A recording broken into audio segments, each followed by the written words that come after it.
So you're going to hear the voice of Grandma Iole Martinat banker, and she's going to be talking about her life as a young woman, and I'll show you pictures of the family. So there's me with the bow, and my mom and my dad.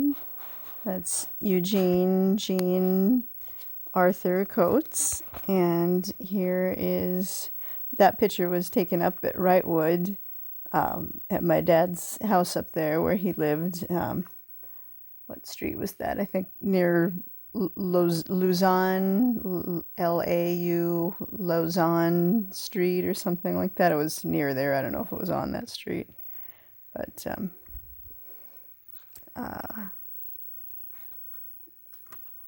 so here's the voice of Grandma Iole Martinat banker. I don't know how I got the car home, but I know. I think well, I don't know, but this is when she was staying with Grandpa, when Grandpa was getting the learning how to fly a new plane somewhere. She was in Brownsville, Texas, and so that's kind of what she's talking about. And there's a picture of me and my dad, Eugene Arthur Coates, also known as Gene. So if I'm 5 there, he was like 49 when I was born, just about 48, 49. So he's probably about 40, 44, or no, I'm sorry, 54. About 54 in that picture, I think. Okay, here's the voice of Grandma Iole Martinat banker.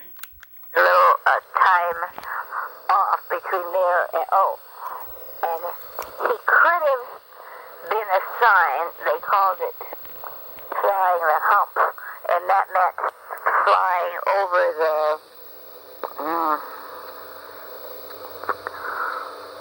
Himalayan mountains, I think, in India. mountains. What country are we talking about? Himalayas. Oh my goodness. And they lost many men in the Himalayas. This is a photo of my dad's house in Wrightwood. So Eugene, or Gene Arthur Coates, his red barn house, this is the house. It was 2-story, and then it actually had a nice porch on the lower side there, on the other side of it, like the left side of it, and so that nice balcony there. He had a hammock up there sometimes, and the garage looked the same. It was the same style, with the red and the white. Okay, so here's Grandma Iole again talking about where Grandpa could have gone, Grandpa Bob, Robert Lemuel banker, the different places that he could have been assigned to go, like with the airplane, like over the Himalayan mountains. Many men, but he was lucky and Drew got into the ferrying command, and that was to deliver C-47s in different areas.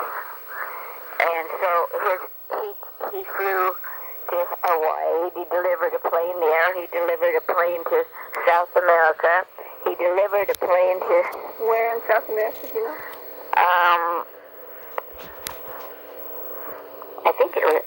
I thought it was Buenos Aires, but I'm not sure. And of course, if he went down there, that was bad news, because if he went in that, I don't know what kind of the big river there, the piranhas got you. Oh my God. And this photo was taken at Goody's restaurant on Las Tunas Boulevard in San Gabriel, and it's not there anymore. It's some kind of camping store or something now, but our family went to Goody's restaurant there for many, many years, quite often. I guess they'd drop me off at school and then go to Goodies for breakfast and things like that. And then Goodies moved to El Monte on Valley Boulevard, kind of by the freeway there. And we went there a couple times, but I think by then Grandma was already in her wheelchair. She might have had the walker a couple times, but I think, we went there with the wheelchair. I know, a handful or so of times. And okay, back to the story. You said somewhere else to Alaska, right? Huh? He delivered something, a plane to Alaska. No.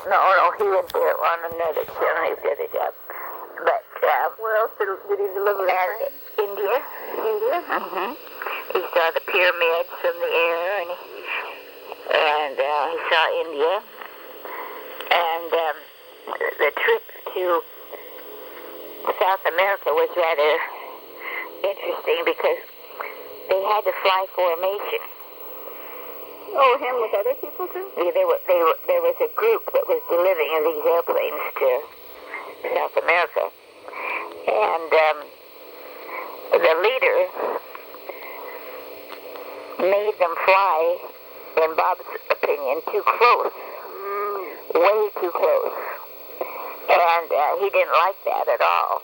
So they had a way of communicating with the leader, and the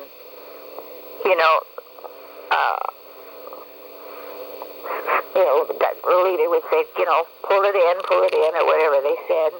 And Bob said, I think you're flying way, way too close. Yeah.